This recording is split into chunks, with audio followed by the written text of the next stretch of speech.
All right, what's going on, guys? It is the wrap-up show on a Sunday night. John and Jim are back for you. There's a lot to get into. As you know, we spent a lot of time Friday on Tatis. The fallout continues. We will get into it because it's a significant storyline, obviously, not just in 2022, but moving into 2023 and really for the rest of his career. And we'll get into why.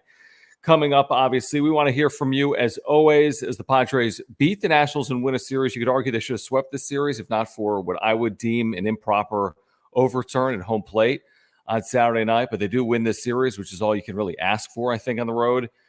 So please make sure to subscribe. We have year-round Padres content for you. Please subscribe by hitting that subscribe button. Smash the like button for us as well. Follow us on Twitter at John Schaefer, at Jim Russell SD. If you're a member or you want to become a member, click the join button. Tonight, Jim, we have two new emojis for our members. One of them says Jim sucks. The other says Soto, because Soto today became the first National League player to draw 100 walks in this few games since Barry Bonds in 2007. So Soto remains a beast. So we have Soto emojis. We have Jim sucks emojis for members. Click the join button down below if you want to get involved. And of course, if you want to make sure we get your comment, just click that $sign down below. We'll get to all of the supers. We're grateful for the supers. We appreciate your support of this channel. Jim, how was your weekend? I want to say you were away. I was Santa Monica for relationship girl's best friend's birthday. Yeah. Was that just like a house party? You guys go out or? No, we went to their house. They have a great place, like literally on the beach. Mm-hmm. And then we went out to dinner, stayed up there last night, and then drove back today. All right, man. Well, welcome home. And I'm seeing literally like the entire chat is the Jim sucks emoji. Yeah, can we get some Jim sucks emojis from our members, please? Please, some Jim sucks emojis right now in the chat. Now, listen, we should be thanking Jim because ever since he called out Manny Machado and referred to him as one of the worst players in baseball history, he's hit like, I'm kidding. I'm completely kidding.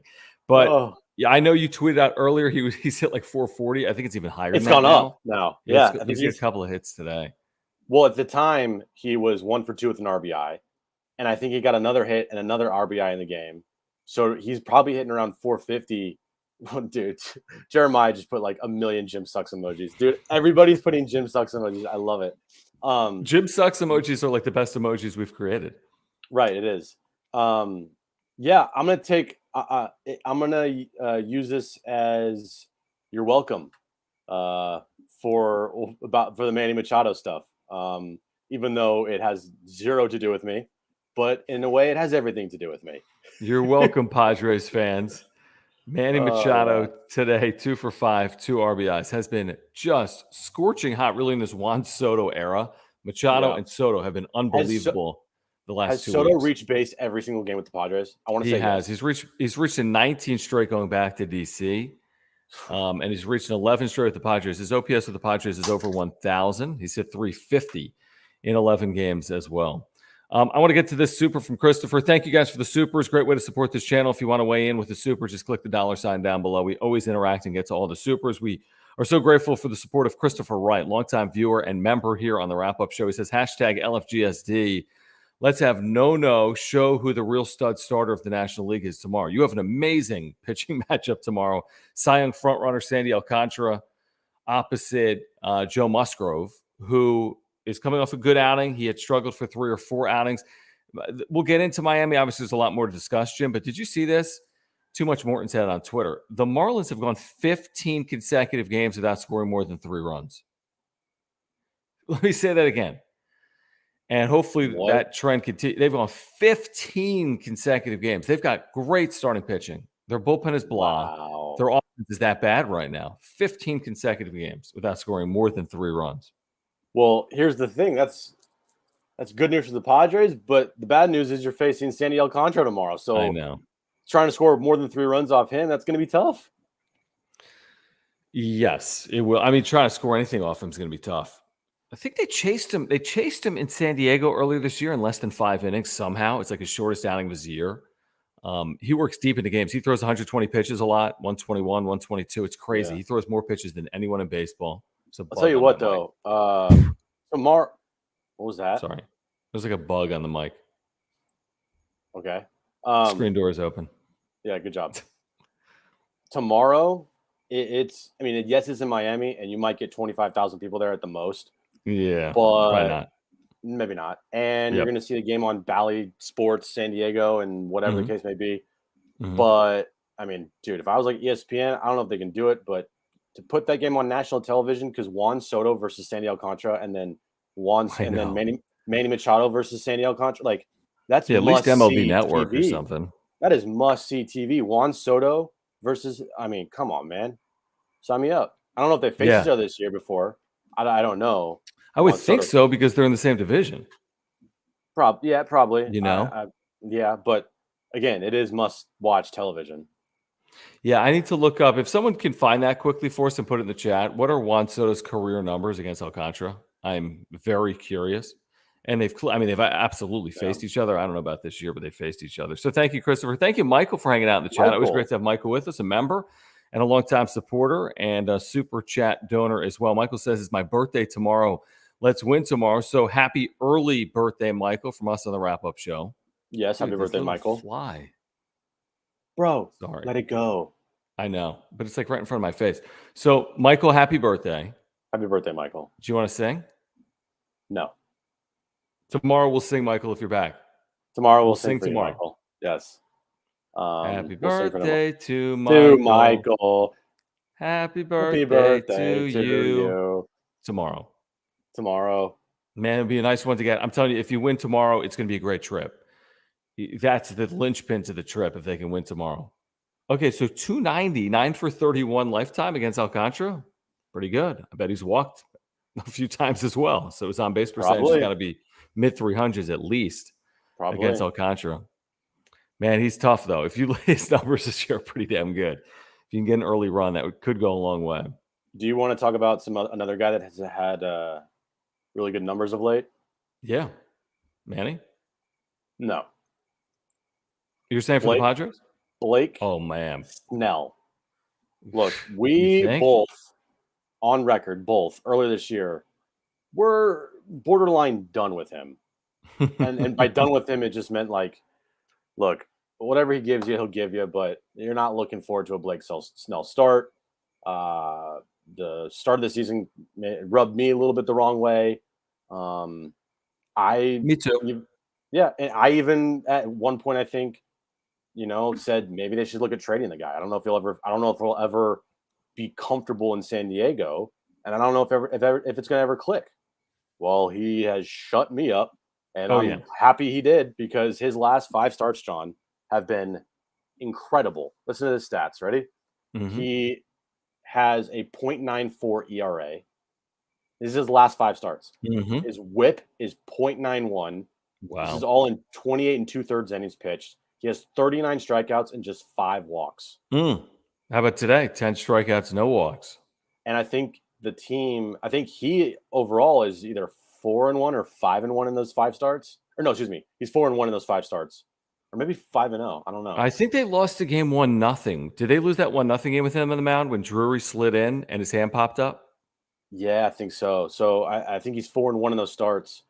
But man, like, he's not being talked about a lot, I feel like, and he's been sneaky, really, really, really good. Really good. How about this? You're right. Over his last 5, that .94 you talked about, last 8, 2.07. So his second halves, if you combined his August of last year, which was 6 starts, and his August of this year, he's been like unhittable over those 10 or 11 starts. If he stays healthy, he's pitching in the postseason. He's one of your 3 starters. If he stays healthy, he's pitching in the postseason for this team. And the thing with Blake Snell, like when we said what we said about him, he was horrible. He was unwatchable. He was a guy that just was not getting it done. And his ERA, I mean, he has, to his credit, he has taken his ERA down from like 6.5 to mid 3s. I think it was 5.6. It was as high as 5.66 or something like that. Yeah, he's been great. I mean, to lower your ERA 2 runs, he has been great. Give him his flowers. He has been amazing. Yeah. Stay healthy. You are absolutely a top 3 starter for this team going into the postseason if you stay healthy and you continue to pitch like you'd have. Good. Yeah, I think so. Good job, Blake Snell. And his career postseason numbers are really good. So, I'm with you for Blake Snell. He's been really good. Clap emojis and Jim sucks in the chat for Blake Snell. Jesse, thanks for hanging out in Hawaii with us here tonight. He says, Jim, call out Mania now. He has to be done. Yeah, Mania has not been great. No, he's not. Pitched like a number 5 starter or worse. And look, if he's a number 5 starter, at number 5. Yeah, it's true. We talked about that before. I mean, he's gonna give you a 4.5 ERA. He'll have a couple outings in there where he goes 7, gets up 1, or or 2, or whatever the case may be. But for a 5 starter, get 4.5 ERA, 4 ERA, you'll take it. Yeah, no, he's not your main guy. Michael, we mentioned it. I don't know if you might have come in just a moment late. I had a Manny effing Machado emoji, but it's too long. It's 3 lines, and it's not legible. So I'll have to come up with one that says like effing Machado, probably, or effing Manny, or we'll have to figure it out because Manny effing Machado was too long to really read on YouTube. So I gave you Jim Sucks and Soto tonight. More Jim Sucks emojis are coming in than Soto emojis so far, but feel free to use either, members. And if you want to become a member, click that join button down below. It's John and Jim. We're just getting started. As you make your way in, make sure to subscribe. Make sure to smash the like button. Follow us on Twitter at John Schaefer, at Jim Russell SD. We're back in the radio tomorrow at 3 p.m., by the way. We'll get you ready for Marlins and Padres. Please consider the Super. It's a great way to support this channel. And also, please consider joining if you want those custom emojis and badges. We'll tell you about our title sponsors coming up in a moment as well. I feel like I may have missed a super. Here's one from Michael. Thank you again, Michael, for your support of this channel. Thank you guys for the supers. He says, it always happens every year, the day before my birthday, we win. Well, what about your birthday? What's happened on your birthday, Michael? Some years they probably haven't played on his birthday, maybe. True. Possible. Yeah. All right. Well, that's good. That's good. All right. Let's start here with Mark Nimitz at Farmers Insurance and tell you about our title sponsor. And again, Mark Nimitz at Farmers Insurance. If you have auto, home, renters, or life insurance needs or earthquake insurance needs, Mark's your guy. Here's his website. There's a link down below. He's a San Diegan and a lifelong Padres fan. He was as disappointed as we all were Friday when we learned the Tatis news. He was disappointed when we saw that overturned call on Saturday. I do want to get into that. But again, if you want to save money on your insurance and talk Padres baseball with a San Diegan who's a lifelong Padres fan, you got to go to Mark Nimitz. He can save you $750 on your insurance. I've got my homeowners and my earthquake through Mark. I had a claim. He saved us literally thousands of dollars and made the process simple, fast, and easy. He's got great service and communication. He'd love to talk to you about your insurance needs. And here's the thing. If you support this channel and you want to support a local business that has supported this channel, please go with Mark Nimitz at Farmers Insurance. He is the title sponsor of the Wrap-Up Show. Yeah, all his information's above my head. mnimitz at farmersagent.com. When you reach out to him, let him know that John and Jim from the Wrap-Up Show sent you. And also tell him Jim sucks. Please do that. Yes, absolutely. Yeah. So, Kevin, thanks for following up, and thank you for your membership. Oh, wow. 3 homers. 888 OPS, right, with that power. So, 3 homers and 31 ABs is pretty good. I mean, is it surprising that Soto gets one of the best pitchers in baseball? Is that, I mean, it's not surprising at all. The guy's literally amazing. Exactly. So thank you, Kevin, for following.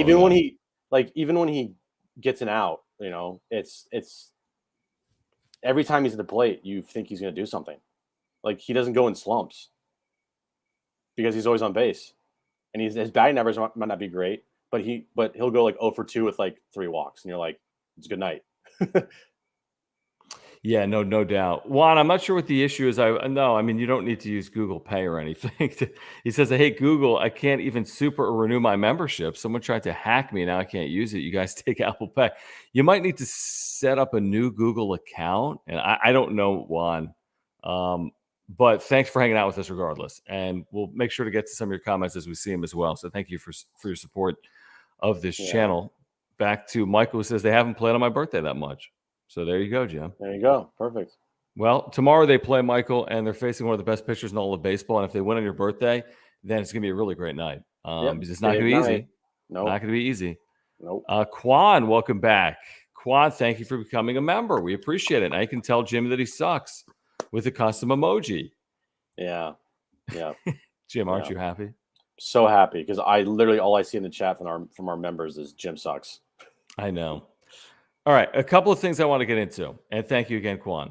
So I want to start with last night. I know you were out and about, but you saw the play in question. So Padres should have won this game. They led 3-0. Darvish was cruising. There were 2 outs, nobody on the 6th inning, and he allows a guy got on 2-run home run. Whoever that Meneses kid is like better than Barry Bonds and like Juan Soto combined. He's like hitting 900. So he allows a 2-run home run and then a solo home run, all with 2 outs. Like, are you serious? Tied at 3. Okay. I want to say Padres then load the bases with 1 out in the top of the 7th or top of the 8th? They don't score. Then bottom of the inning, base hit through the right side with 2 outs. Some speedy dude on second, like he's going to score. But no, Juan Soto had other ideas. Cannon of a throw, perfectly placed tag from Aaron Nola. You're watching this thing live. You're like, this isn't even question. There was a challenge. Like, why are they challenging this? Like, this guy was out by a mile. And then they're challenging because of the home plate rule, right? The post-Posey rule that's been instituted, I don't know how long, a handful of years. And they ultimately ruled, Jim, and you saw the play, that Aaron Nola didn't provide a path for the runner. I thought that was complete BS, and there's a number of reasons as to why. A, I don't think he needs a path when he's out by that many feet. B, if you watch the play on replay, his foot, while on the plate, still provided a lane in front of his foot. He was not in front of the plate. He was in the middle of the plate. There was a lane in front of the plate, in my opinion. Anyway, they overturned it. It's the second time in a week, Jim, they've been screwed by an overturn. Drury by a centimeter. And then this, where Soto throws a dude out by 7 feet. And then they end up losing by that score. That run counts. That's the difference. And they lose 4-3. Now, no guarantee they win the game if that run doesn't score. They would have needed to score again. But it was just kind of a disappointing result considering how good of a play it was from Soto and Nola. Yeah, the rule needs to be changed. It's so dumb, dude. And it's a very simple fix here. Very simple. The Buster Posey, it's the Buster Posey rule. Mm-hmm. So what was the reason for the Buster Posey rule? Protecting catchers. And how did Posey get hurt? Well, I mean, at the plate. He got ran over at the plate. Shoulder Correct. first. All right. Correct. So just make the rule that the runner can't go head first into home plate with standing up with a shoulder. Like, it's very simple. Like, if you want to slide head first on, whatever the case may be, that's fine. You want to slide feet first, that's fine. But just make the rule very simple. You can't run over or, impede the catcher from whatever the case may be. Like, you can't physically run over the guy. You have to make a baseball move, which is either sliding head first or sliding feet first. It's a very simple rule because now the rule is you can't block home plate and you're leaving it all up to, interpretation. Like, it's a lot of interpretation. And that's the bad part of the rule is, and whenever a rule in any sport is left up to interpretation, you're fucked. But if you literally just say you can't tackle the guy or you have to make a baseball move, which is either sliding head first on your belly, right? Or you have to slide feet first. You can't go into home plate standing up. It's a very simple fix, and I don't know why they don't do it. Well, here's the thing. I mean, it's one thing. First of all, you're asking so much of the catcher. Like, think about this. Dude. You have to, the throw's coming from right, and you got to now apply a tag from a guy trying to score from third, right? Mm-hmm. So how are you supposed to do that? You have to be in the area of home plate. Yeah. This is happening in real time. Now, I understand it. If 2 feet and the body of Nola are literally in front of the base path and in front of home plate, I understand it. Then there literally is no path for the runner. That was not the case last night. And here's the other thing about the path. The throw was received by Nola well in advance of the player even sliding. So, like, for me, it shouldn't even apply. Now, it doesn't apply once it's in the mid of the catcher, and he had the ball in his mid 3 feet before this player slid towards home plate. I just think it was a misinterpretation. I think you're asking so much of catchers, and you're determining postseason games with this stupid rule. And I know this rule is not a first-year rule, but it's like I tweeted it out. I'm like, if this isn't an out, then baseball isn't baseball, because this was that egregious. It was just that ridiculous. That also wasn't the worst play at home plate in the last couple of weeks. You see what happened in Minnesota? Rocco Baldelli literally lost his fucking Oh, yeah. mind. Oh, yeah. I know. And, Yep. and that was a end of the game play. Like that was like they score the run, they lose. Like the Padres at least had a chance after They had a that run couple scored, innings. Yep, and it you're right. was only a run that tied it. No, this Would get this game will lead. okay, but still, Yep. like there was still plenty of opportunities left in the game for them to come back. That Minnesota game, that was the game. That was it. The game ended. I hate it. I really do. And I look at these It's two such an overturns. easy fix, dude. It's just an easy fix. I know. But even the Drury thing, like you had conclusive evidence on that play? Really? Conclusive? Yeah. Guarantee his hand didn't hit the black of the plate when And it's they've also had a couple of calls. That's cost them games, Jim. I mean, one-run games. You lose on the Drury overturn by 1 run. You lose on this play by 1 run. and if you're going to call Drury out there at the plate and you're going to call the runner out at home, the replay official or the umpire, when they go on the mic, needs to do exactly what they do in the NBA and the NFL. Explain to the fans in the stands what happened. Like they actually did last night. They said it was a violation of the home plate collision rule. Well, how many people in the stands know that? How many people in the stands know that? Well, you can't even explain it. You know what I mean? Like it's inexplicable. Well, then they need to say, look, after further review, it's a dumb rule. A lot too. It was determined that the catcher didn't give the base runner a lane to slide. Therefore, the base runner is safe. He may have actually said that last night. Maybe. I don't know. I didn't listen. But, even the Drury played. All they did was say, it's the call in the field's overturned, runners out. Well, what did you see? Like, the funny thing is the umpires don't even, as you know, it's like the umpires aren't even the ones that see anything. It's umpires in New York City.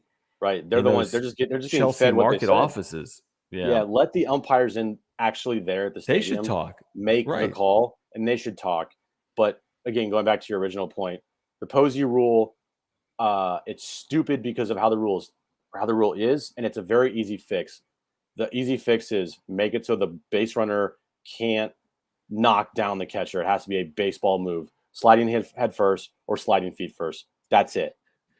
I just think you gotta, if you're an umpire and that's a subjective call and it's at the discretion of you in New York, you need to put on you need to say to yourself, is this logical or not? Are we really going to allow this run to score because this dude didn't follow the rule to a T, but the runner was out by 10 feet? I mean, you have to ask yourself, the guy was out by 10 feet. We're really going to allow the run to count because his foot was on home plate? You're asking so much of the catcher. These are bang, bang plays. It's not easy for Nola in that spot. And as Michael says, that was a stupid play. Nola didn't block the plate. I agree with you, Michael, and thank you again for the super. I think I said, faces John, it's Austin Nola, not Aaron. So I don't know if you know this, guys, but I worked in the minor leagues for 15 years. And during my time in the minors, Aaron Nola was a Phillies AAA farmhand. So I always refer to Austin Nola as Aaron Nola because I knew Aaron Nola before Austin Nola. You can't make any mistakes. I don't know. Clean it up over there. Clean it up, bro. I know. Yeah, that's my bad, fact. Do you want to get into it some more? What? What do you mean, what? His name rhymes with. Well, hold on. Yes, I think we should. I want to. Have we even discussed today? Yeah, we talked about how Blake Snell's been amazing. Yeah, Machado, Soto, Myers has been great. Myers has been. Hold on, let's run through a couple of supers. Then you can. Yeah, then we will get into Tatis. Absolutely. Jeremiah says, "Thank you for your membership in the super." He says Bomel said they are getting more strict with it. That home plate rule, it's dumb. It's dumb. Very dumb. Why are they getting more strict? I mean, why? I don't know. I can't remember the last time a player got injured at home plate. And I can't remember the last time that a player ran over a catcher. I think the last time was maybe 5 or 6 years ago when Voit did it. Didn't Voit do it 2 weeks ago? Remember, he did it in the first month of the season. He went through someone. He slid feet first, though. Did he? But it was it was some contact. No. What I mean is literally going into home plate, standing up, shoulder to chest. Right. We have not seen that. Oh, forever. and maybe we have, but I don't remember. I can't remember the last time that I remember something happened like that, which is another bullshit thing. Is when Anthony Rizzo ran over Austin Hedges like 5 or 6 years ago. Yep. Oh yeah. And they didn't enforce the rule there, which was bullshit. No, I remember that vividly. All right, Cam, thank you for the super, very generous. We appreciate you, Cam. Thank you for your support of this channel and your membership. He says, decent weekend. Hope this is the start of a good hot streak getting into September. Always love this show. J&J, we appreciate that, Cam. Back in the second wildcard spot in LFGSD. Yes, Phillies lost. Brewers lost. Padres are 2 games ahead of the Brewers for the final wildcard spot and a half game in front of the Phillies right now for that 5th wildcard spot. So too close for comfort for me, but better than the position that Milwaukee's in. Did you see Taylor Rogers give up that homer in St. Louis? Yeah. Oh, yeah. I did. AJ Preller, man, playing chess. Yep. All right. Michael, thank you for the super. He says, if we're talking about Myers, call him El Gallo, like Mud calls him. Yeah, 3 hits today, including a 2-out double that gave him an early lead, another RBI later in this game. He's not playing a lot, but when you're not playing a lot, you can pay dividends like that. I mean, that's a huge plus, obviously. And he hasn't done anything all year, so it's nice to see a game like this for Will Myers. Especially with his injuries, maybe it's good that he's not playing every day and that he can heal up and give you maximum effort every time he's out there, which will be in limited capacity. All right, where do you want to go with the Tatis conversation? Give me 1 second here. Hold on, because I feel like I've reached a point of the stages of grief where I am now sad. I think the first part of it was anger. I don't know the 5 stages of grief, but I know one of them is obviously anger. And we were all angry, I think, on Friday. Angry to the point of disappointment. And now I'm in my sad stage of the levels of the stages of grief. Because there's a 7-Eleven right on the corner here, right? And Friday night after the wrap-up show, I went over there to get a Gatorade. And I put out on Twitter, there is a giant promotion in the 7-Eleven with Fernando Tatis Jr. and Gatorade. And the first thing you see is the word fun. And then driving home today, I think it's right before Del Mar. I forget where. And you know where this sign is if you drive the freeway. There's a giant billboard with Fernando Tatis Jr. on it. And I think it's you're talking about with the healthcare sign? The healthcare sign, and you see Fernando Tatis Jr. And my first reaction to that was sadness. And then today, I see on Twitter that his jersey at the mall was 25% off. You see a sign that says 25% off. And that's my first. This is where I'm at now. It's like I feel sad that he did this and didn't think about the ramifications to now where I'm sure in a couple of weeks or even months, maybe sooner, all those things we're not going to see anymore. Those are going to be gone. And he might have an opportunity to get those back in the future. But I do think there's a real possibility that we won't be seeing him on national commercials for a long time. We won't be seeing him promoting Gatorade. We won't be seeing him promote his Adidas brand as much as he was, because he has now turned into, whether he likes it or not, the face of steroids. That's how it is.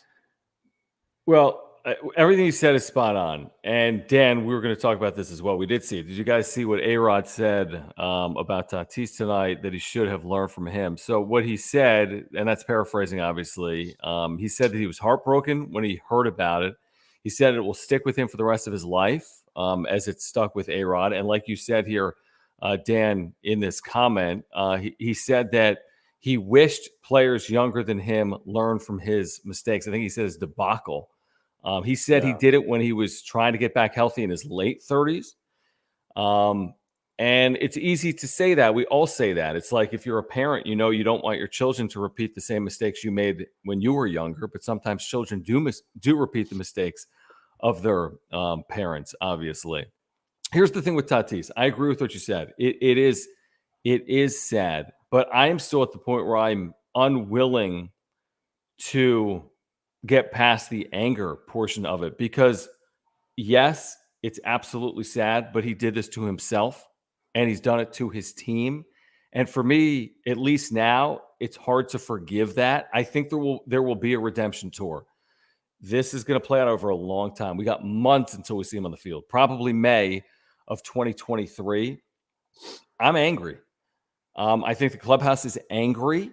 Now, maybe he's got some explaining to do. He is able to be with the team, except when the gates are open and in the clubhouse and dugout during games. But when the team is at home, he can be with the team working out before games. He can be in Arizona. He can play during spring training in 2023. He's got a lot of explaining to do to his teammates, to the fans of this franchise.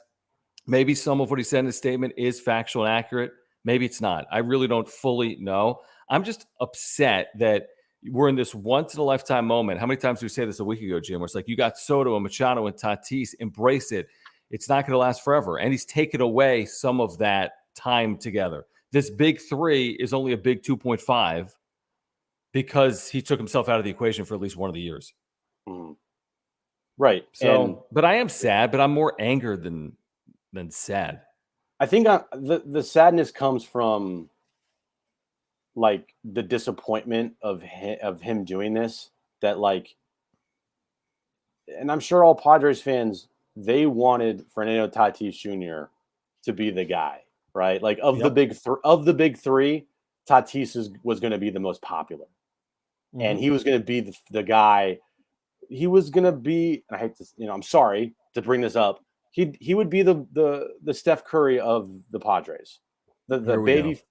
Just, you know what I'm talking about, though. Yep. Like he was going to be the most beloved player of the big 3 of Soto, Manny, I believe. And now that's gone, and it is very sad. And yes, I think the anger does creep in too as well, because the sadness and the anger are tied together. You're angry and then you get sad, and then because you're sad is the reason why you're sad is because you were angry, and you're angry because he did this, and you're angry that how could you not have someone around you like give you good advice? How could you not have the people around you lead you down a path that wasn't this one?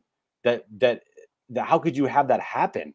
You're not a kid anymore. This is not a situation where he's 15, 16 years old. You're 23, man. Like, it's his 4th year in the big leagues. You're an adult, okay? You've been around adults for your entire baseball career. This is not like a situation where you're around kids all the time, or at least around teenagers. And I think that what he needs to do more than anything right now is try and get out in front of this. And I don't know when that's going to be. Well, that's impossible. Out in front is over. It's over, but what I mean by that is he cannot wait. Let it linger until next spring. I agree with that. He'll be in spring training. He needs to get out in front of this by talking to the media ASAP. But does he even know? But when he talks, Jim, and I agree with you, but he's the guy that always creates more questions than answers when he answers questions from the media. He's always been that guy. Which crash? I've been swinging since my surgery. He says he puts his foot in his mouth constantly. Well, you know what then, John? Then whoever is around him, guiding him, either needs to help the kid out, or those people need to be fired.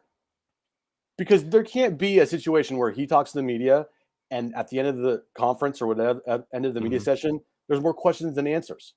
So whoever's guiding this guy, and whoever's in Tatis's inner circle, whether it's his dad, I don't know, whoever it is, then this goes on them as well. And they need to help Tatis more than anything right now. They can't let this 23-year-old kid just hang out to dry. They can't. Is he to be? Here's my question. And listen, people can change. And like you said, he's not a 16-year-old, but he's also not a 40-year-old. He can change at 23. He can learn lessons. I would have thought he learned lessons from what happened on that motorcycle. Apparently not. So he can still change. I have to ask this question. Up until this point, has he been truthful? Probably not. In a lot of different areas with Padres fans and with Probably his not. teammates and in front of the media? Because I saw quotes. I don't know if you saw this because you were away. You need to find the Dennis Lin article where Dennis Lin, to his credit, really wrote a phenomenal piece saying, this is on both the Padres and Tatis. Who are you giving $340 million to? And he had quotes in there saying, this has always been who he is. They let him get away with murder. I'm paraphrasing. They don't say that, but they let him get away with things. So there's some level of accountability on the organization if that's accurate. Not the fact that he took steroids, but the fact that they treat him differently from other players. They created this monster. Right. So I think if you're Fernando Tatis Jr., you need to now look at yourself as a member of a team, not someone separate from a team that is special. You need to be humbled by this. You need to work hard now. Maybe you need to get your shoulder fixed. That's a topic maybe for another day. Mm. He has not, the whole book on Fernando Tatis Jr. has not been written. Now, there's a big chapter here on what happened and transpired. And believe me, it'll follow him for forever, as A-Rod said, because it does in this sport. But it's not everything. It's not the entirety of the A-Rod story. It just isn't. It's not the entirety of the Fernando Tatis Jr. story unless he makes it to be the story. Here's the worst thing that can ever happen, Jim, in my opinion, with Tatis. The worst thing that can ever happen to an athlete with his potential is to never live up to it. If Fernando Tatis Jr. is nothing more than the potential that we saw when he was a 20 and 21-year-old, and that's the best we ever see of him, and he's never able to stay on field healthy, and if he never produces the way we thought he would for a 5, 6, 7-year period, that's the worst thing for me I'll ever say about Tatis, that he never lived up to his potential. The steroid thing sucks, but he can still redeem himself, I think, in the eyes of Padres fans by being humbled and by performing and by getting himself healthy and putting this behind him. And that's the path he was going down before the PED pop was, can this guy stay healthy for a full season? Can this guy perform and live up to that potential? Can this guy be what he was last year for a full 162 game season? So I completely agree with you on that one. Mm-hmm. And talking about Tatis and steroids, and we mentioned it. I think I mentioned it on Friday night. Like, he's not a criminal. He's not a guy that went out and got involved in a domestic dispute or had charges drawn against him or whatever the case may be. This whole situation boils down to being immature and making a horrible mistake. That's from a baseball perspective. Like if he wasn't a baseball player and this happened, nobody would ever care in a million years. Yeah, no one can, exactly. Yeah, it's immaturity and a huge mistake as a baseball player on the field that he cost himself because he's not going to be here for potentially the playoffs. And this is his own doing. This is something he's going to have to really live with, and he's got a lot of making up to do in that clubhouse and with the front office because he let them down as a teammate and as a player. Best case scenario, this changes him. It's possible. People change. It happens. Moments occur in lives, and sometimes that creates a 180 effect. Other times people go deeper into a hole. So it's going to ultimately be on him. What does he make of this? How does he use this? Does he use it as motivation? Does he use it to put himself back in a position where he's helping this team as soon as he's back in the field next May? It could be April if this team makes a playoff run here in 2022. Jake, thank you for the super. He says, Tatis is dead to me. I mean, we're not going to tell people how to be fans. I understand the frustration. Nope. I do. He says number 13 and number 22 is where it's at. And listen, the revere and passion and love for Tatis universally in the city has now changed. Do I believe he'll be embraced when he comes back and produces? I personally do. Do I think that everyone will feel the same way about Tatis they did 3 days ago? No, probably not. But I do feel as if he can redeem himself, at least in the eyes of this city, by changing his ways, staying on field, and producing. And I'll be very curious. This is now to a different level of this story. I'll be very curious to see when we get in the ballpark next. Well, no, not even that. Just how many Tatis jerseys do we see around the ballpark? How many are the Padres? Because the number one selling jersey of this team is Fernando Tatis Jr. Remember when we went to a game earlier this year and an entire family, mom, dad, and 3 kids were all wearing Tatis Yes. jerseys? So Yes. it's going to be very interesting to see how much the Padres as an organization continue, or if they do continue, to put Tatis's jersey front and center in the team store, front and center in all the concession stands around the ballpark, because that's the number one guy. That's the number I one wouldn't be jersey. surprised if that merch was gone through the suspension. And that's my From the point. actual, I don't know. And so looking at there is, that's another aspect here, that not only is Tatis hurting himself and his teammates, he's hurting the organization from making money. Like, people are going to want to buy his jersey, and I'm sure a lot of people will, but a lot of people won't. And you've cost his team how many millions of dollars now because of your immaturity and mistake? No, but here's what he really cost them. Arguably, if they don't win the World Series, we might look back and say he cost them a chance to win the World Series. Like, that's how important this player is. You're not losing Drew Pomeranz. It's a nice piece, by the way, in an 8th inning. You're not losing Trent Grisham, who's played, by the way, very well recently. But you're losing Fernando Tatis Jr. We saw him hit 42 home runs in 130 games. You're losing a 42 home run hitter in 130 games last year. And I really so do what think, he might cost you is a World Series. True. And I do think, to people saying that the reason why he hit 42 home runs was because he's a steroid user, Yeah, I don't think that. so. I think the What reason about his 2020 year? He was on pace Right, for 50 home runs. I think the main reason why he took steroids, and this is just all speculation, but you've seen a little bit of it said through other people, is that he was hurt. Yep. He was embarrassed by it. He tried to cover it up. Back on the field. He wanted to get back on the field as soon as possible, so he thought this was the best way to do it. And it ended up backfiring in the biggest way possible. Not only backfiring, there are those that believe that anabolic steroids actually slow bone healing. We saw articles on that. So you're slowing. And by the way, this is supposed to be a 3-month injury. It's been 5 months. He wasn't even going to be back. So it's not like, oh my gosh, they're playing with it. He still wasn't even going to be back. We thought it might have been Thursday of next week. Because remember, in July, when they tested out his wrist and they said it's not where they want it to be, and we're like, oh, it's a little slow healing. And we're like, what? Like, this we were told about 3 to 4 months. And now it's 5. Then it was 5. Like, something's wrong here. So a lot of things are adding up to make more sense now. Vito, I didn't see this or hear this quote. Was this today or last night? I didn't see anything from Melvin today. He says, what do you guys think of Bomel saying that he called Tatis? Don't you think Tatis should be the one to reach out? I do, Vito. I absolutely do. I don't know if Tatis texted or left a voicemail, or I don't know the circumstance. I really don't. I have no idea the circumstance, but I hope that Tatis was contrite.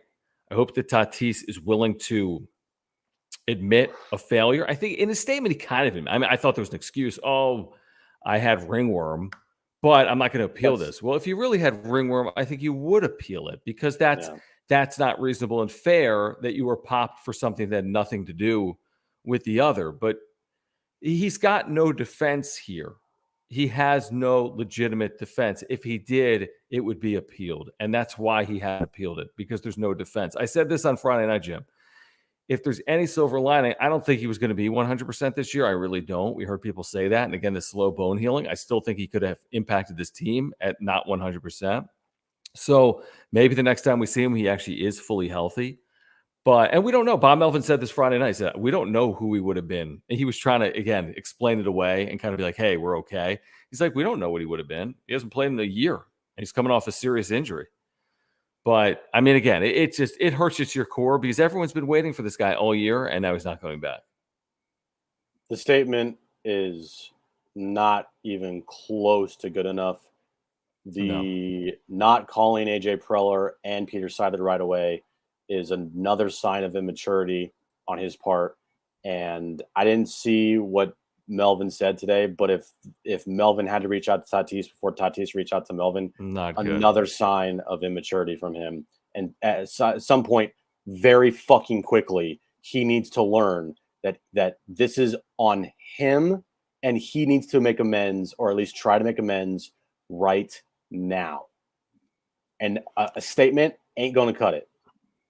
Well said. Doing a reminder of viewers about our partnership with Aura. If you're looking to get 30% off your order, click this Build Your Routine button down below. There's a link down below if you're watching this video right now on YouTube, ora.organic. Great company. Their co-founder, Will, is a San Diegan and a huge Padres fan. They have offices in Liberty Station. This is plant-based nutrition. I'm talking about probiotics. I take one every single day for digestion and a million other reasons. They have proteins for after workouts, all of them plant-based, pre-workout supplements, omega-3 oils, immunity pills, sleep pills, which I take all the time. And I've been sleeping very well thanks to Aura. So again, if you're looking to get healthier, if you want to support a local business, if you want 30% off your first order, they have something for everyone. Yourself, your spouse, your family, your friends. ORA.organic, 30% off your first order. Great way to support this channel. Hey, go there right now. They have everything you need to live a healthy lifestyle. The thing that I take the most is the raspberry lemonade flavored pre-workout. It's the best pre-workout on the market, in my opinion. It's the healthiest. That's not my opinion. It really is. Vegan-based, organic. It tastes delicious. It will give you everything you need for a great workout without the side effects of crash or, the super tingles when you take it. So go there right now. www.aura.organic. Build your routine. 30% off your first order. You'll thank us later. Thank you, Will. Thank you, Aura. Apologies if my internet's kind of going out, but it should be back. All right, Rich, loyal viewer, member, thank you for your support with the super. Great way to support this channel. If you click that $sign down below in the chat box, we'll get to all of the supers tonight. He says, will they pull Tatis from the in-between inning scoreboard video or cancel Tatis bobblehead September 7th? I'd be very surprised. Right. I don't think you clear the organization of Fernando Tatis Jr. I don't think they eliminate all references to Fernando Tatis Jr. I just don't. I think he's too important for their future as well. Could there be some changes? I think there could be some changes. Dude, I think the bobblehead's happening. He is just thinking about what Rich just said. He is front and center on every single billboard at Petco Park.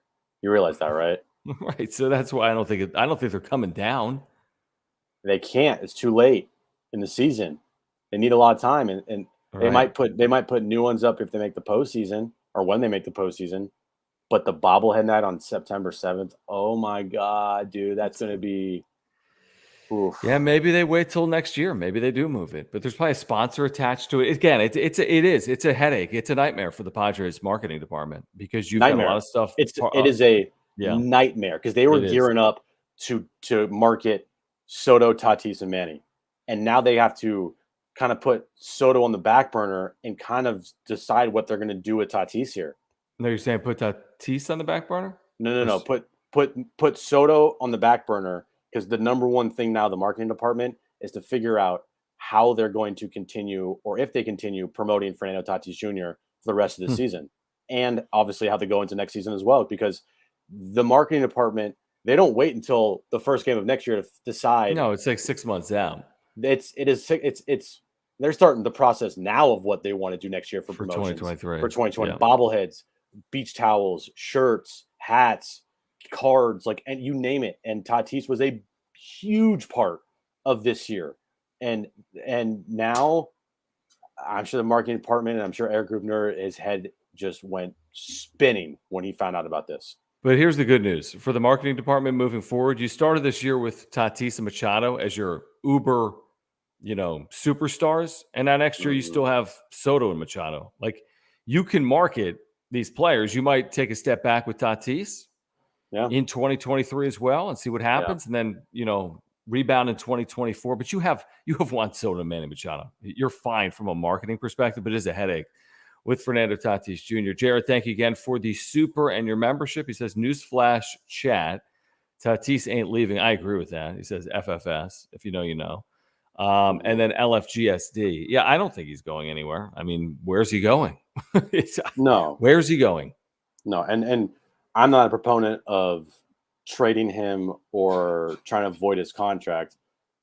But the question does have to be put out there is, what is Preller going to want to do? Right? I'm sure there's a lot of everything's going to be put on the table. What is Preller going to want to do, and what is he willing to do if he decides and the organization decides they need to move on from Tatis?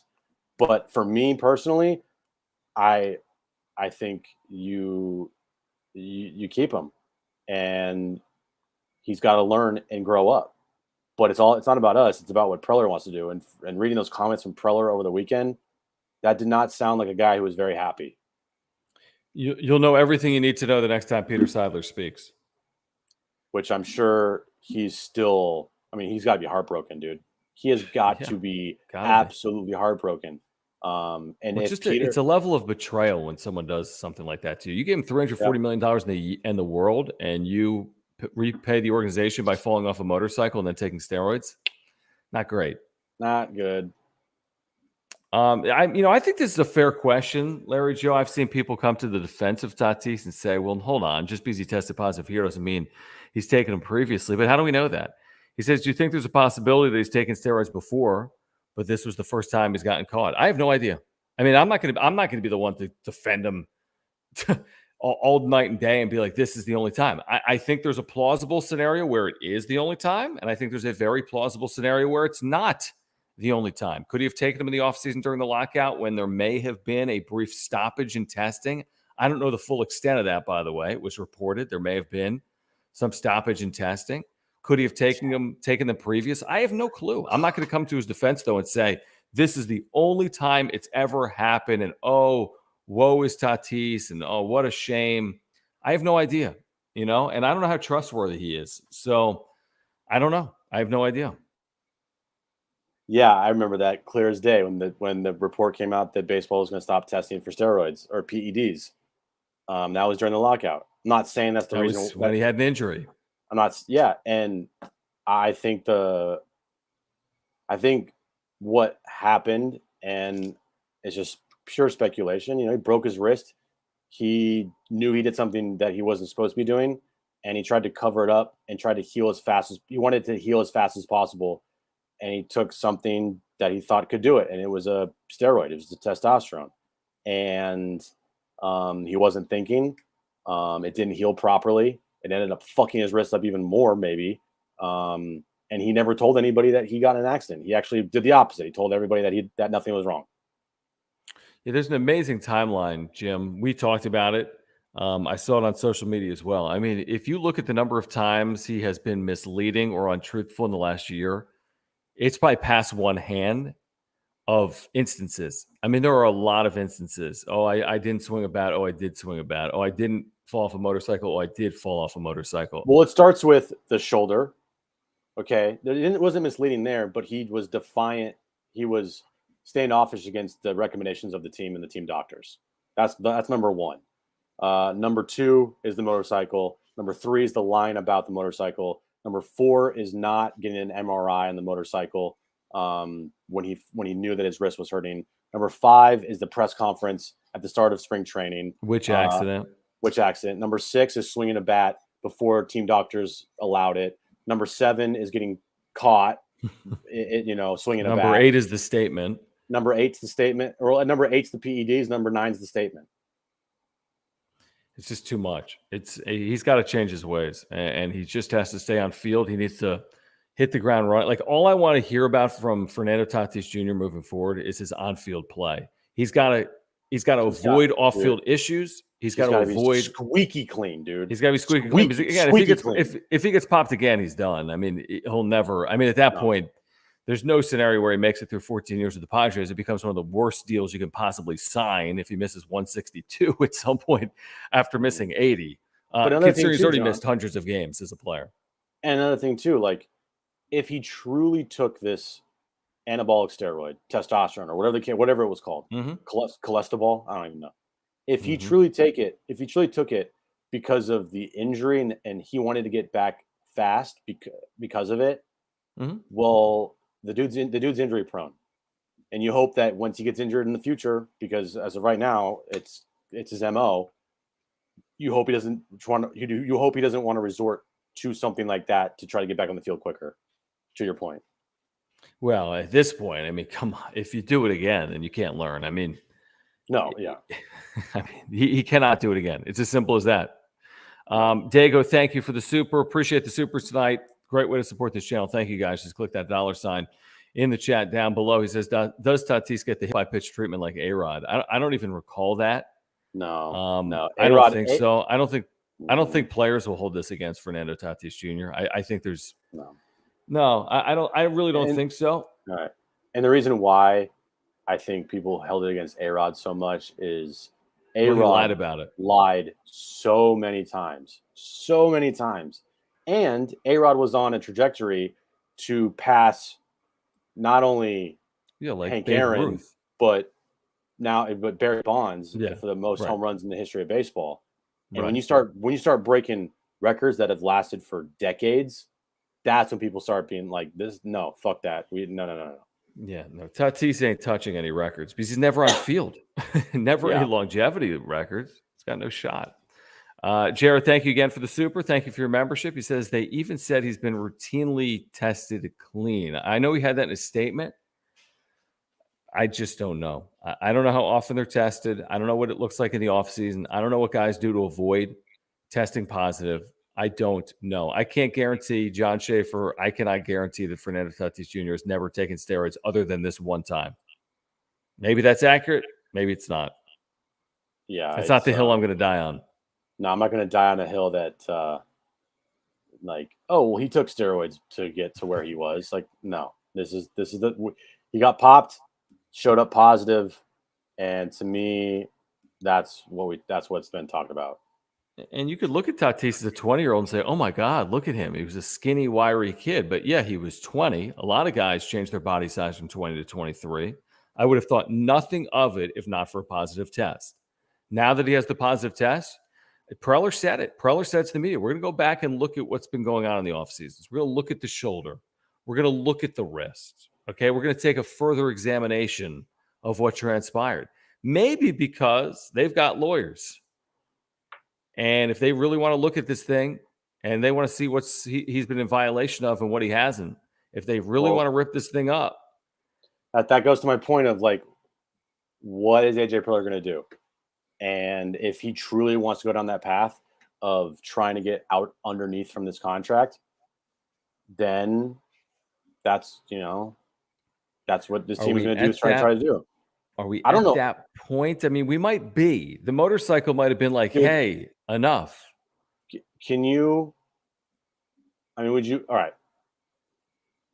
I know we're running up against here, but if they did find a way, I'm just saying hypothetically, if Preller did find a way to void his contract, would you be mad about it? Honestly, I want to see the redemption. I think great stories are those where guys can come full circle. Like to go from hero to GOAT back to hero is an amazing accomplishment. It's hard to do. Very few people have ever had that opportunity. I'd like to see him live up to his potential in a Padres uniform. If that doesn't happen, it's on him. I'm not going to blame AJ Preller or Peter Seidler. I will always say, though, what could have been. I don't want to say what could have been with Fernando Tatis Jr. I still think if you part ways with him right now, he's going to pay dividends in a massive way with someone along the way. I would hold on to him. It's not my money. It's not my decision. If it was up to me, a 23-year-old that will be 24 next year when he returns, I think there's many more good days still in front of him that could make up for all of this, but that's for them to determine. Absolutely. Yeah, I don't know what they're going to do, but a lot of thinking that Preller has to do right now. Oh, yeah. A lot of thinking. And again, that's even if they who knows? What are their motivations? They want out of it? Do they not? Can it be ripped up? Can it not be? Jared, thank you again for the super. Says, hey guys, remember when Blake Snell was dealing today and we won 6-0? Or will this dominate everything now? I mean, tomorrow on Sports Talk Radio, it will. I think the only people that have talked about it on Sports Talk Radio, because the game was on Friday afternoon, Jim and I had our show and we spent 3 or 4 hours on it. We talked about Blake Snell for the first 30 minutes of the show tonight. But no, here's the thing. Nobody's talked about it. So everyone's going to talk about it on Monday. I mean, the thing is, I understand the point. I think he's kidding to some extent as well, but I get it. Like the team has to move on, but can the fans and the media, and now there's headwinds and distractions. Like, can you move on from your star player costing this team a chance to potentially get into the postseason and or win a World Series? Like that's a lot to ask a team to get over. Look, Hassan Kim takes steroids. You move on from the conversation. Yeah, Jurickson Profar takes steroids. You talk about it. You move on. It would suck, but the Fernando Tatis Jr. is not that type of player. He was regarded as the face of baseball. This story is not something you just move on from. Okay, this is a story that has to be talked about, because not only is he he was the face of baseball, he's the face of your franchise. You got a contract that's worth $340 million. This is not something you move on from at all. Jared follows up by saying, sorry, I was puking for the first 30 minutes. Probably because of Tatis, right? Exactly. Hey, Exactly. look, if fans yeah, probably. And I see, like, move on. That's fine. You want to move on, that's fine. But I'm sorry, this is not a player that you move on from at all, especially what happened with him. Well, this is like, on ESPN, we say, like, why do they talk about the NFL 365 days a year? Because they know that when they talk about the NFL, it pays the bills. I mean, ultimately, topic number one among Padres fans is going to be Fernando Tatis Jr., at least in the short term. I'm with you. The team can't worry about it. But, I mean, the media is going to harp on it. I think fans are going to harp on it when they come home Thursday. It's going to be a huge story. The media's first interaction with the club since the suspension. Ultimately, it's not going to be this crazy. We're not going to talk about it for 45 consecutive days. I think the team will be able to turn a page on this. It's just in the short term, there's a lot. It's a big story, obviously. You know who needs to move on from it? And I'll say this. You're absolutely right. If you mean the team does, because the team cannot hang their head over this Tatis situation. Truly, I think they probably all talked more, and after Friday night, they've moved on, and that as they should, because they got business to take care of. Mm-hmm. They're in a pennant race. They need to go with the players they have. No one else is coming, and they need to have this not be a distraction. Absolutely, media, us, me, John, anybody else, we're not moving on. Players, though, this season absolutely need to move on from this and not have this linger, because they got a job to do and they need to be fully invested into the on-field. They cannot worry about the off-field stuff, and they have a very good shot at winning a World Series, and they can't let Tatis be a distraction. What's interesting, it's less and less of a story the more and more they win. If this team plays good baseball, it is not going to be a huge story down the stretch. If this team goes in the tank, no one's anticipating that. It'll be a huge story down the stretch if this team goes in the tank. Solo Dolo, thank you, says, how do you live with a broken wrist? He got big. I have no idea. I really don't. The way that, trainers are these days and workout programs, you don't just have to it's a lot. It's not a lot of picking up weights and doing curls. Like there's a lot of things you can do that you can get big from without using your wrist. And one of them is your legs. You don't use your wrist when you get your legs bigger. I'm not saying that, he got his legs bigger because of steroids. No, but you can lift and do other things even if you have a bummed wrist. No, it's true. You're 100% right. I do want to remind our viewers about our partnership with Omar Sanchez at Edge Home Finance. Omar is here for all Padres fans. If you have any mortgage needs, you got to get in contact with Omar Sanchez. You can text him right now. He's available to you right now. Literally text him right now. 619-387-7798. That's 619-387-7798. He's here to help all Padres fans with their mortgage needs. He's a San Diegan and a huge Padres fan. In fact, he went to San Diego State. If you're looking to buy your dream home, he can help you. If you're looking to refinance, to consolidate debt, he can help. If you're in the process of buying or refinancing and you want a second opinion to make sure you're getting the best deal possible, just call or text Omar. You're going to get a free consultation. If you are looking for referral partners to expand your book of business, you can reach out to Omar directly. I'm talking about divorce attorneys, immigration attorneys, insurance agents, CPAs, realtors, and more. Omar wants to help you grow your business as well. Again, Omar Sanchez, Edge Home Finance, local business. If you support this channel and if you have mortgage needs, please get in contact with Omar. Yeah, scan the QR code there. It'll take you to his website, edgehomefinance.com. But the best way to reach out to Omar, phone number right there, 619-387-7798. You can text him anytime of the day about any loan or mortgage needs. When you reach out to him, let him know that John and Jim from the Wrap-Up Show sent you. Real quick before we roll, Jim, and I'll see if any supers have rolled in. But before we go, Josh Bell in DC hitless. He's hitting about 150 in 11 games with the Padres. I don't know what he was, 0 for 12, 0 for 13 this series. Hit a ball hard today in the gap, and there was an amazing play made on it. But I'm not worried. Any concern with Josh Bell? No, because they're winning baseball games now. And I know Josh Bell is in the cleanup spot a lot, but, Manny and Soto have Yep. really the last week here taken over for this lineup. I am not worried about Bell. I think he's still going to produce. He's a threat still. This is not Eric Hosmer, right? I still feel like he has potential, like a lot of potential here, and he's a threat every time he comes to the plate because he's got a good history, and still major upgrade over Hosmer. Oh, Right? huge. Yeah, I'm with I you. mean, when he starts getting, imagine when he gets hot, He's and then just you got to still get have hot.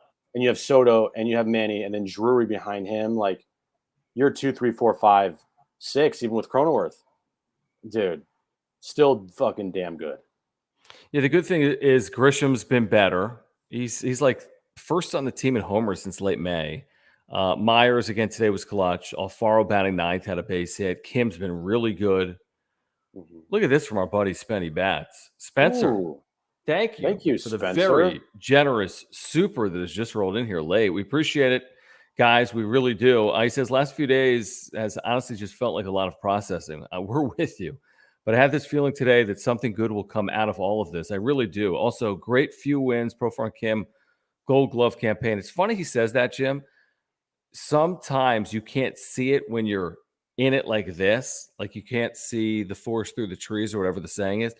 With time, there will be another side to this. Like everyone's going to get through this, including Fernando Tatis Jr. in some form or fashion. So, can it in the long run be beneficial for this team or this player? Maybe. Easier to say right, easy for me to say right now. Is that going to happen or not? But maybe in the long run, Tatis will ultimately learn from this and be better for it. Maybe. It's at least a possibility.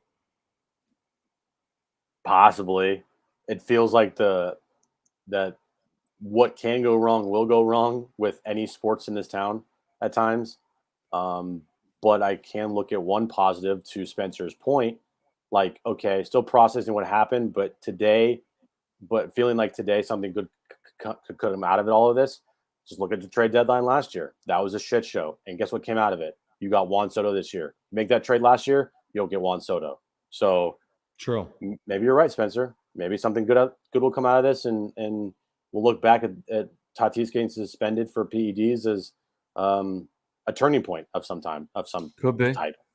Could be. It'll be really weird if they can win a World Series without him. That I think would be amazing. Yeah. But then it's like, Maybe. oh, well, Well, at that I point, mean, look, do you you need got. him? I still say yeah, but you got the bats. I think you have the guys that can get hot. You have Drury can really be a power threat. Josh Bell, if he gets hot, I mean Soto, Manny leading the way. You're Grisham, Myers, like they got the pitching, bullpen. Do we see Josh Hader all this weekend? By the way, No, he's like a missing person program or playing golf. I mean, how about this? They acquired him 15 or 16 days ago. He's had one save opportunity, blew and it. three appearances. That's the thing with closers. I mean, it's a weird business. Yeah. All I know is if they see him in Miami, he's got to hold a lead because Miami, again, these are going to be tight, low scoring games probably. So at some point we got to see him. At some point we have to see him.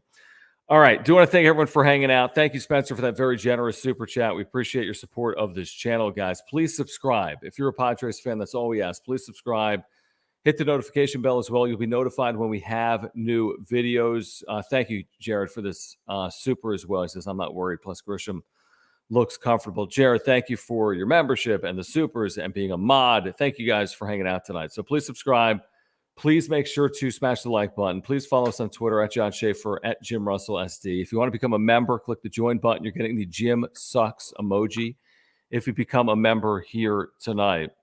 Also on your way out, I do want to remind you about our podcast, anchor.fm/wrap-up show. Anchor.fm/wrap-up show. It's presented by Eric Lanier at Higher Impact Financial. If you have financial goals or needs, check them out, higherimpactfinancial.com. And for an audio-only edition of the Wrap-Up Show, you can get it each and every day at anchor.fm/wrap-up show. If you want the cool merch like Marty's wearing there and like Jim is wearing in that photo you see right now, there is a link down below for Wrap-Up Show, Reach Around Show, and John and Jim merch. And again, I mentioned the membership. Here it is: emojis, badges, and members-only content. Please support our partners, Mark Nimitz at Farmers Insurance. He can save you $750 on your insurance needs. Aura, 30% off your first order. ORA.organic. Again, ORA.organic. Their co-founder, Will, is a huge Padres fan. And Omar Sanchez, Edge Home Finance. We just told you about him. 619-387-7798. 619-387-7798. He's here to help Padres fans with their mortgage needs. All right, guys, have a good Sunday night. We'll catch up tomorrow night. Alcantara, Musgrove, game 1 in Miami. We'll talk to you tomorrow night. Thanks, guys. Look at these Jim Sucks emojis.